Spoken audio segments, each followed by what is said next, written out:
Good morning. Welcome to the EconoChallenge channel. If you don't already know, my name is Jeep and I am currently camping on a Crown Land campsite in Ontario, Canada.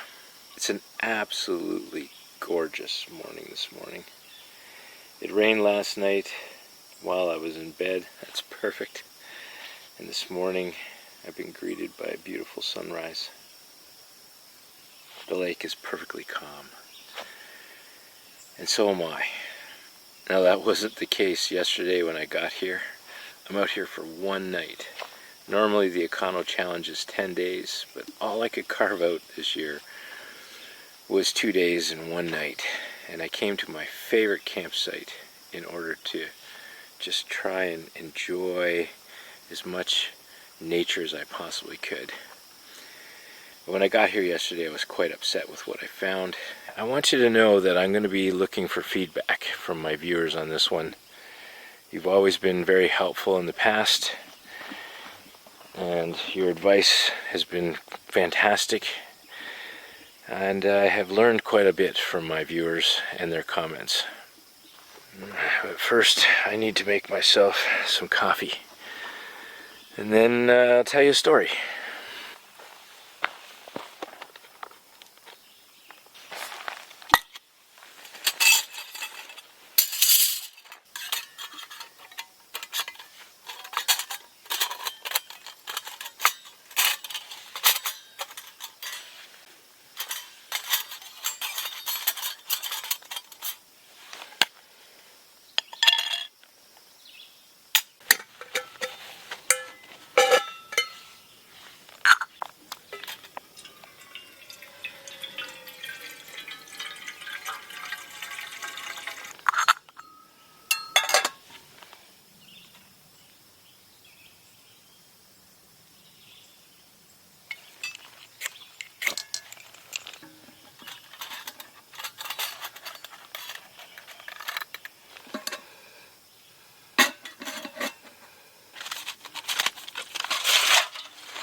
Now I filmed that segment very quickly of me making this coffee on an adjustable stove stand and a carbon felt alcohol stove, because basically all the facilities I need for that is a flat rock.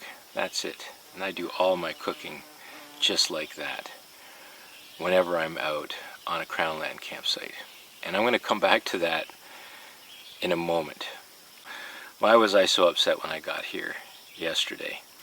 Somebody had decided that they wanted a better view of the lake, I'm guessing, and they cut a bunch of live trees right along the shore that was providing some protection from the wind and certainly privacy from boaters that may be going by.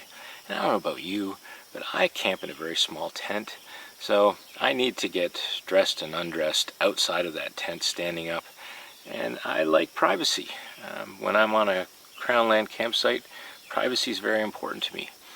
And somebody, between the last time I was here 2 weeks ago and now, decided to cut a whole bunch of live cedar and basswood along the shore. Now, you're not allowed to cut live trees on Crown Land property, and I looked it up. You are, unfortunately, allowed to cut branches as long as they're not going to damage the primary tree, up to 7.5 centimeters, or for my American friends, 3 inches. I don't have a measuring tape with me, but I know at least one of those cuts on the cedar in particular was over 3 inches. I'm trying not to get upset here. I can show you a tree. It's a beautiful red pine over here. It's got to be crowding 100 years old. And somebody this year looks to me like they used it as an axe throwing practice. The tree is bleeding sticky sap, trying to repair the damage that they did. And I'll bet you the people that were throwing those axes were a quarter of the age of that tree. That tree hopefully will repair itself and be here long after those people are gone. And that's the point. We need to protect the trees on these campsites more than any other trees out in the wilderness. These are the most important, and they need to be treated with respect. I don't bring a hammer and nails with me on a camping trip, and I know there are a lot of people that do, and the reason I don't is I don't want to damage the trees that are around the campsite. But I definitely want to promote this idea that we should learn how to tie knots, use tree-friendly straps like I've used to hang my pack on the tree, and stop this practice of hammering nails into trees on the campsite. I also don't build any permanent structures on campsites and leave them. This chair frame, for example, is temporary. These sticks can be taken apart and put back into the wood. Nobody'd ever know they were there. I always make sure that I cut dead wood, nothing live, in order to make these chair frames. But what's important to note is everything that I build, my tent, this chair frame, it's all temporary. Even the fire pit is a temporary structure. It can be taken apart and the rocks distributed again, the spot naturalized. And I want to make sure that I'm promoting that idea on my channel with people that view my videos. Now I'll admit, I did purchase wood and build a thunderbox and install it on this particular campsite. The reason I did that is because I was finding that people were not burying their human waste like they're supposed to. I won't go into details, it's breakfast time for me. But again, that's not a permanent structure. I could take that thunderbox apart and remove it from this campsite. And that's where I'm looking for advice from my viewers. We'll get to that in a second. Now, thunderboxes are human waste composting systems. Properly maintained and not overused, they can provide a safe place for us to dispose of our human waste for years. Composting, though, is the key. So you can't put stuff down that hole that is not compostable. And I found a package of baby wipes that somebody had left for others to use. And so I want to let everybody know who maybe doesn't know this, but many baby wipes are woven plastic. They're made from polyester, polypropylene, sometimes rayon.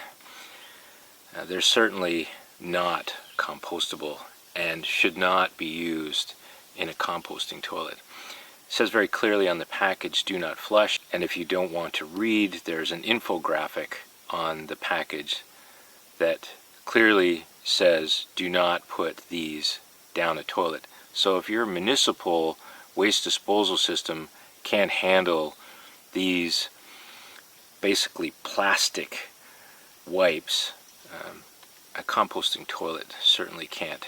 Not to say that you can't use them, you can use them, but you need to pack them out with you. One of the things I want to promote on this channel, and I'm hoping that you'll help spread the message. I do this on Crown Land campsites whenever I'm camping there, is when I leave, I spread sticks around on the campsite. Trees shed branches all the time. I'm doing it because I want the campsite to accumulate debris. So this fall, all the deciduous trees are going to lose their leaves and they're going to start blowing around in the wind. And if you've distributed sticks around the campsite, they're going to help collect those leaves and keep them on the campsite.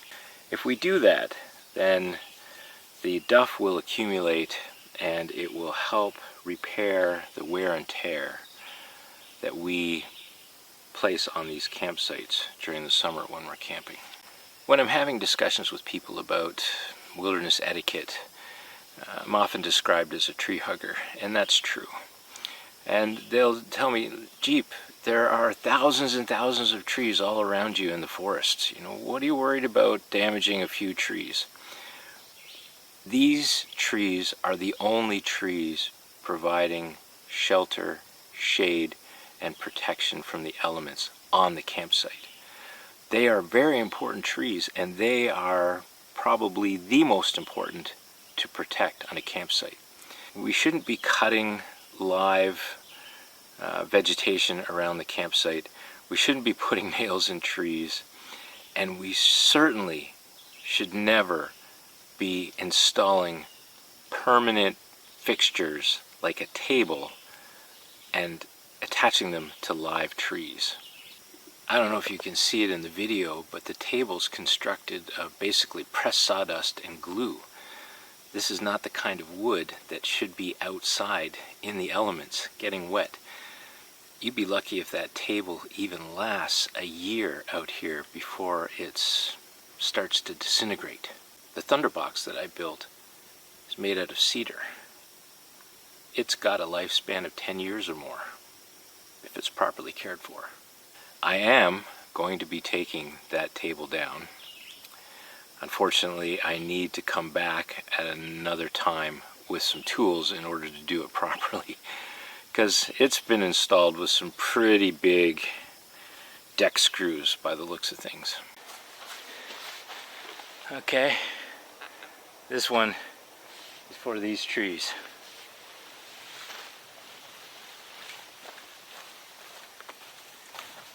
Just gotta make sure I'm not gonna hit any nails here. Looking pretty good right there.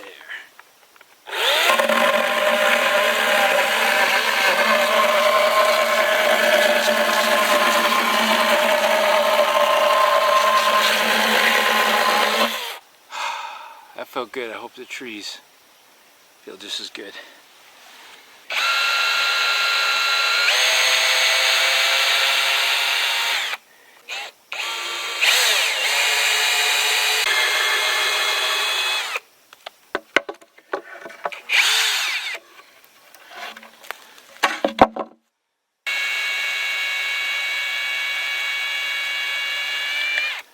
Are you kidding me? Look at the size of these suckers.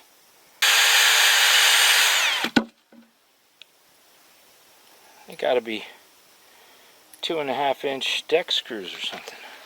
And now, tree number 2. Relief is coming. You won't have to support this stupid table for the 1 or 2 weeks a year anybody's going to use it. Okay, some sap. Trying to repair the damage already. Alright, you beauties keep doing what you're doing, and I'll keep trying to protect you. See you next time. And when I improved the campsite years ago, fixed the fire pit, installed that Thunderbox, I did say to the people that I was working with that if the wear and tear on this beautiful Crownland campsite got too much, I'd take the Thunderbox back out and I'd remove the fire pit. Should I do that?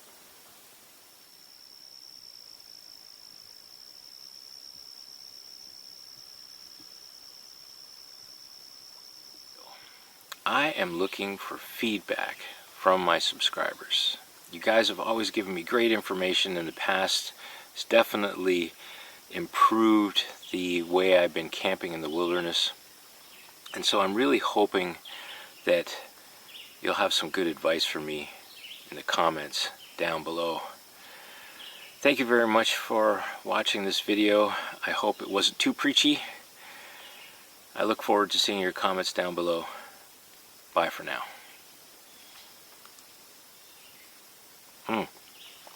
What I'm going to do is I'll put a much more positive, uplifting video for you to watch over here. You can click on that. And to my subscribers, if you agree with me, help me spread this message, please. Thank you.